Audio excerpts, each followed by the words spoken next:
Sa Amerika pa lang, ibinebenta ang iPhone, ang latest gadget na hinahangat ng marami. Pero nakarating na rin ito sa Pilipinas. Ang tanong nga lang, gagana ba ito?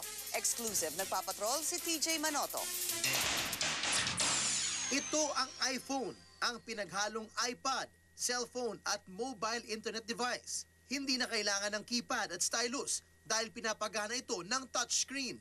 Inabangan at pinilahan ito ng sinimulang ibenta sa Amerika.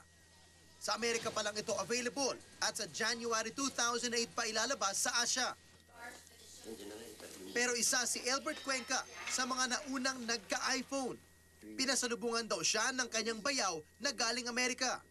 Para kay Cuenca, sulit ang paghintay ng lahat sa iPhone.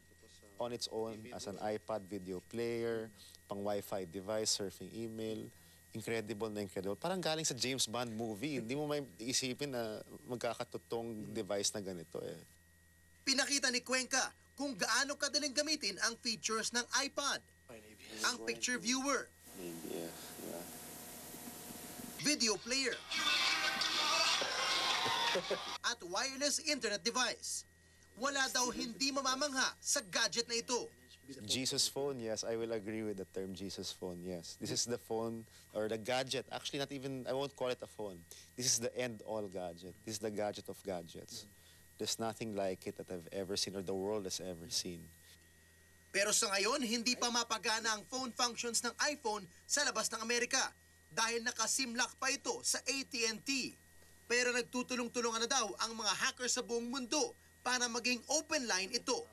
TJ Manotok, Patrol ng Pilipino.